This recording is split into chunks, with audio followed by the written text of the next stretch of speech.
Baik, Assalamualaikum warahmatullahi wabarakatuh.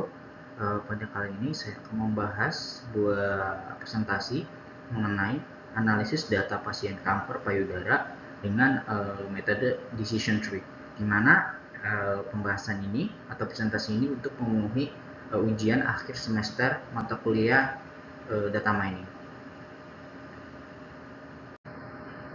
Kemudian di pembahasan ini atau presentasi ini akan ada beberapa pembahasan. Yang pertama mungkin mengenai latar belakangnya, kenapa memilih data tersebut, kemudian metode penelitian yang saya pakai, kemudian ada hasil dari pembahasan atau hasil dari pengolahan dari data tersebut, terakhir yaitu mengenai kesimpulan kita dapat ambil dari data tersebut. Kemudian latar belakang dari pembahasan ini adalah mungkin kanker payudara merupakan salah satu penyakit yang sering terjadi pada wanita. Penyakit ini sudah menjadi penyakit yang cukup memiliki tingkat prevalensi yang tinggi di dunia, termasuk di Indonesia sendiri. Dapat dilihat dari data Menteri Kesehatan menunjukkan pada tahun 2008 sampai dengan 2017 bahwasanya penyakit kanker payudara ini menjadi tertinggi di wanita ya, dengan persentase yaitu 34%. Nah, hal ini penelitian ingin meningkatkan peluang kesembuhan dan mencari strategi pengobatan yang tepat, dan kemudian perlu adanya deteksi dini dan analisis faktor-faktor yang mempengaruhi kondisi pasien. Nah, seiring dengan perkembangan teknologi, pemanfaatan metode analisis data dalam bidang kesehatan semakin berkembang. Salah satunya ya dengan data mining itu sendiri gitu. Nah, salah satu metode data mining yang digunakan dalam analisis data kesehatan kanker payudara ini adalah sebuah decision tree. Metode ini dapat mengidentifikasikan pola dari data pasien atau variabel pasien, sehingga dapat membantu dalam memprediksi kondisi pasien berdasarkan berbagai variabel yang ada. Dengan model decision tree ini, tenaga medis dapat memperoleh wawasan yang lebih jelas tentang faktor-faktor yang mempengaruhi perkembangan kanker payudara itu sendiri, serta membantu dalam pengambilan keputusan. Nah, selanjutnya ini kita akan membahas mengenai decision tree itu sendiri ya. Decision tree atau pohon keputusan merupakan salah satu metode klasifikasi dalam machine learning atau data mining yang menggunakan struktur pohon untuk memvisualisasikan dan membuat keputusan. Nah, bentuknya itu menyerupai diagram alir yang terdiri dari simpul, cabang, dan leaf, di mana simpul itu sendiri di sini paling atas yang mempresentasikan atribut atau fitur dari yang digunakan untuk membuat keputusan. Kemudian ada cabang atau branch yang mana menunjukkan kemungkinan hasil atau aturan dari keputusan yang diambil pada simpul gitu. Kemudian ada daun atau leaf, yaitu mempresentasikan hasil akhir atau kelas dari klasifikasi yang terdapat di cabang itu sendiri gitu.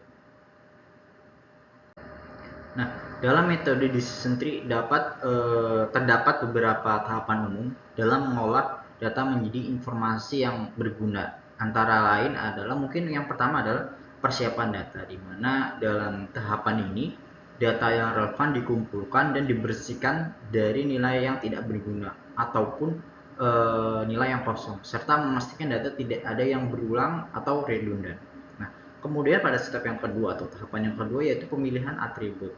Di sini pemilihan atribut yang paling relevan dan informatif menjadi tahapan yang penting agar simpul akar dalam decision tree dapat diuji coba menggunakan sebuah atribut gain ratio sebagai parameter.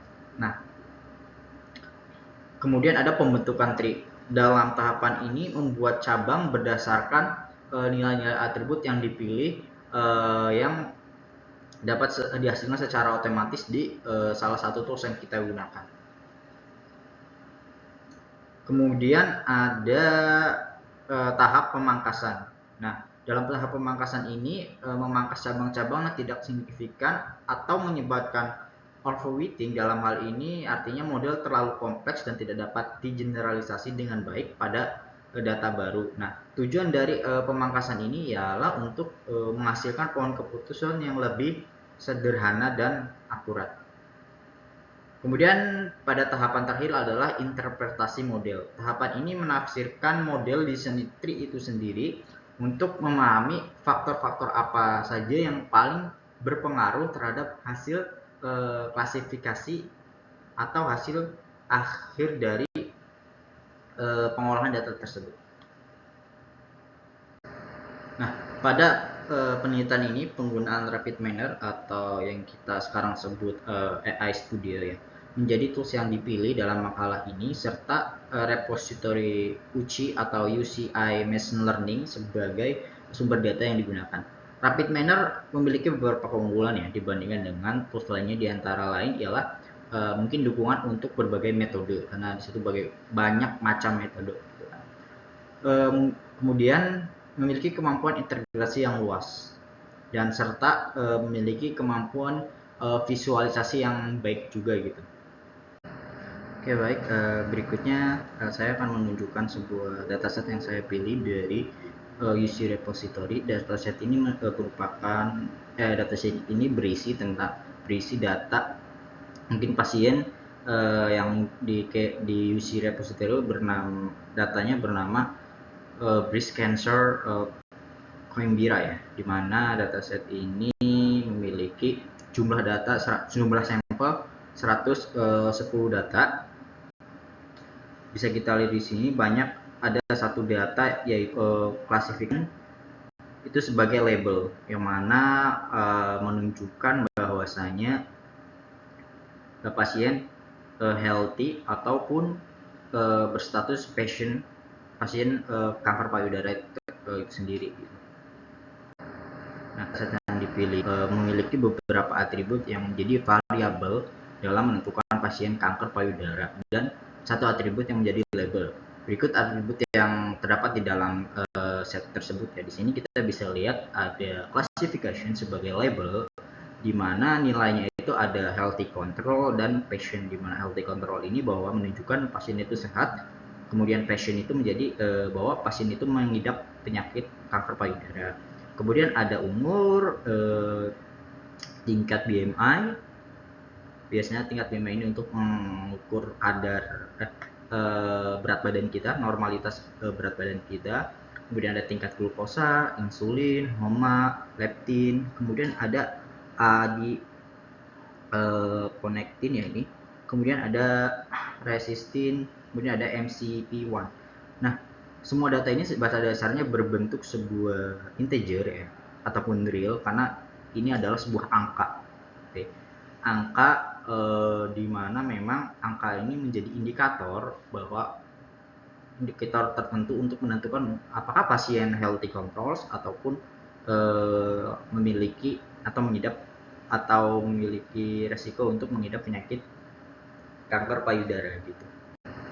Nah, kemudian setelah datanya diolah, hasilnya adalah sebuah decision tree, di mana dari hasil decision tree di atas, pasien yang dinyatakan tidak mempunyai atau tidak berisiko mengidap kanker payudara ditandai dengan itu label healthy control, sedangkan yang mempunyai berisiko ditandai dengan label patient.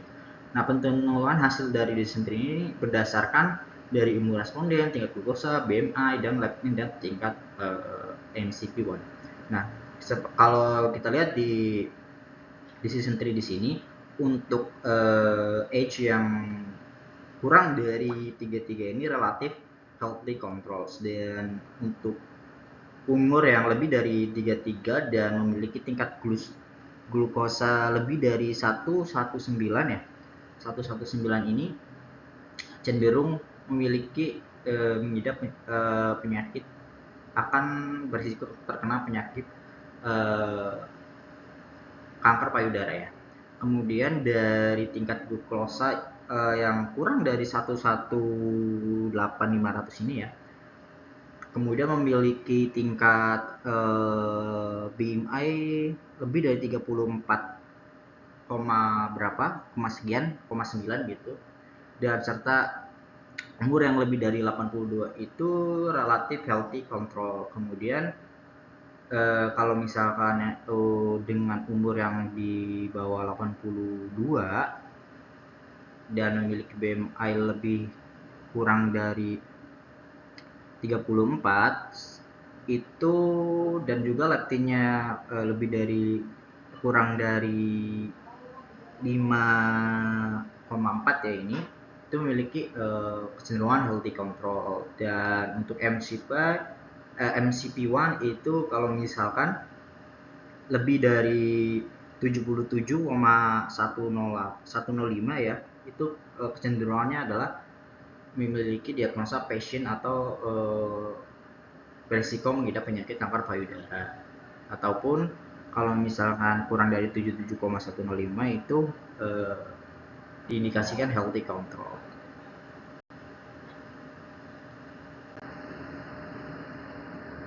Nah, dari kesimpulan penelitian ini, dari hasil pengolahan di atas, usia dan glukosa sebagai faktor penting dapat dilihat dari pohon keputusan, menunjukkan bahwa usia dan kadar glukosa adalah faktor penting. Nah, dalam membedakan antara pasien dan kelompok kontrol sehat, nah, pada usia lebih dari 33 tahun dan kadar glukosa lebih dari 118,5, sebagian besar data terklasifikasi sebagai pasien. Nah, indeks massa tubuh atau BMI juga berperan dalam klasifikasi tersebut, terutama pada kelompok dengan usia kurang dari atau sama dengan 33 tahun. Sedangkan pada kelompok dengan usia kurang dari atau sama dengan 82 tahun, kadar leptin dan MCP juga mempengaruhi klasifikasi. Oke, mungkin situ saja dari saya, kurang lebihnya mohon maaf. Sekian, wassalamualaikum warahmatullahi wabarakatuh.